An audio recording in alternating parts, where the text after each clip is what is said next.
การแข่งขันกีฬาเต้นได้จัดขึ้นในระหว่างวันที่ 19 พฤศจิกายน 2025 อยู่ที่ศูนย์การค้าเวียงจันทร์เซ็นเตอร์ซึ่งมีทั้งหมด 5 ทีมเข้าร่วมแข่งขันคือนครเวียงจันทร์แขวงเวียงจันทร์บ่อแก้วคำมวนและแขวงสวรรณเขตซึ่งการแข่งขันประกอบมี 3 รายการซิงค์ 3 เหรียญคำ 3 เหรียญเงินและ 6 เหรียญทองแดงคือแข่งขันประเภทเดี่ยวทรายเบรกกิ้ง 1-1 แข่งขันประเภทคู่ผสมหญิงทรายฮิปฮอปดับเบิลและแข่งขันประเภททีมผสมหญิง4 ซ้าย 3 ฮิปฮอปทีมท่านวิสุรินทร์นามมุนตรีประธานสหพันธ์กีฬาเต้นนครเวียงจันทร์ได้ให้สัมภาษณ์ว่า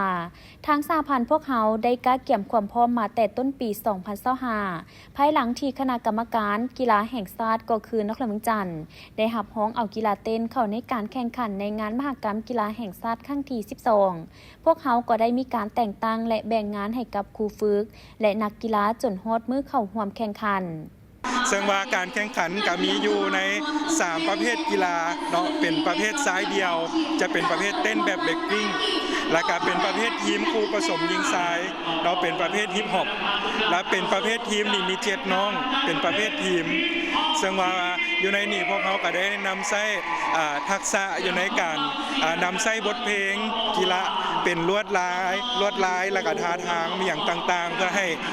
ปรับความสมดุลของร่างกายให้มีความสอดคล้องสำหรับประเภททีมกับแมนแข่งขันเบิ่งว่าท่าทางของทีมเป็นจังใดมีความพร้อมเพรียงแนวใดซึ่งว่าในมื้อนี้เนาะมี5แขวงพวกเขาได้เข้าร่วมกันก็มีนครหลวงเวียงจันทร์มีแขวงเวียงจันทร์มีแขวงสวรรณเขตแขวงคำม่วนและก็แขวงบ่อแก้วที่ได้ร่วม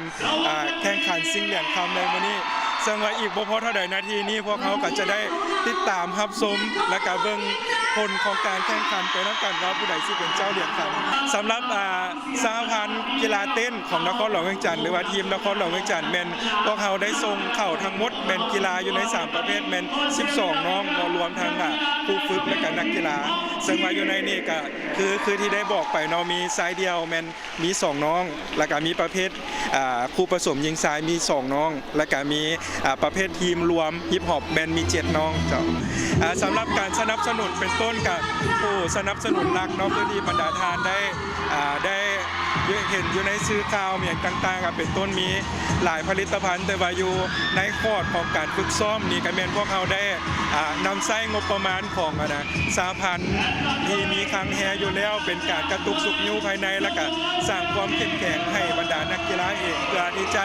สร้างกำลังใจเข้ามาสู่ซิงไซเอาในมหกรรมกีฬาแห่งชาติครั้งที่ 12 ในมื้อนี้สรุปผลการแข่งขันกีฬาเต้นได้คือประเภทเดี่ยวซ้ายเบรกกิ้ง 1-1 เหรียญค้ำแมนทีมสวรรณเขตเหรียญเงินแมนนครเวียงจันทร์และเหรียญทองแดงแมนแขวงสวรรณเขตและขมวนประเภทเต้นคู่ผสมยิงซ้ายฮิปฮอปดับเบิล